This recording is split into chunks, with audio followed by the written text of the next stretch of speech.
La loi d'amour et de justice. En vérité je vous le dis, l'homme, en aucune époque de la vie humaine, n'a manqué de la connaissance de ma loi, parce qu'elle étincelle divine, qui est sa conscience, il ne lui a jamais manqué d'éclat en son esprit, d'intuition dans son intelligence, ou de pressentiment dans son cœur. Cependant, votre esprit s'en est retourné vers l'au-delà avec un bandeau d'obscurité. Et moi je vous dis que celui qui ne profite pas de la leçon que renferme la vie en ce monde, en cette vallée épreuve, celui-là doit y retourner pour achever sa restitution et, par-dessus tout, pour apprendre.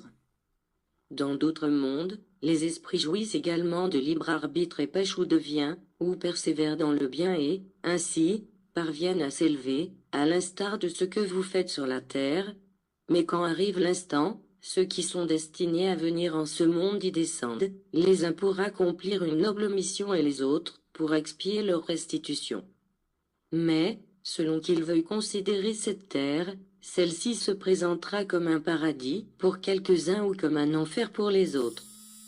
C'est pour cela que, lorsqu'ils comprennent la miséricorde de leur Père, ils contemplent alors seulement une vie merveilleuse parsemée de bénédictions et d'enseignements pour l'esprit, un chemin qui les rapproche de la terre promise. Les uns s'en vont de ce monde en désirant y revenir, les autres s'en vont dans la crainte de devoir revenir.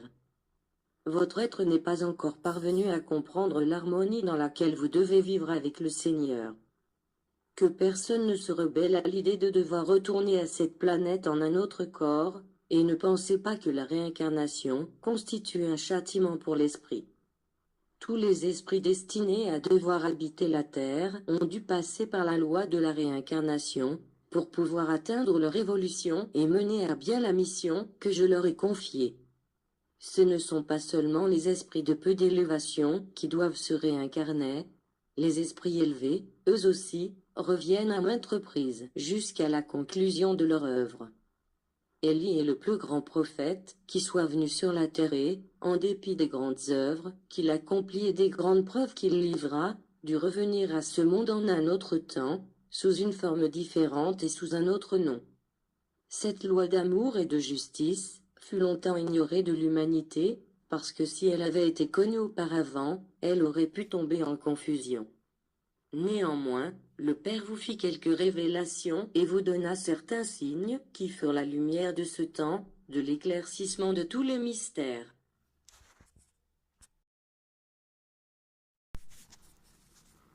Temps du réveil en Christ est une prise de conscience au-dessus de toutes les religions, non que nous soyons absolument meilleurs, mais un réveil selon la volonté de Christ, l'unique Fils du Père, le rayon universel.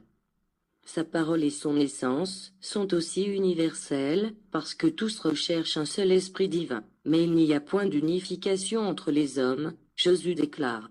Je ne vois pas la même foi en eux, la même élévation et la même connaissance, et c'est pour cela que je viens comme Saint-Esprit, afin de les unifier en moi, pour les perfectionner au moyen de ma doctrine de vérité, avec ma parole immuable, avec ma loi de justice et d'amour.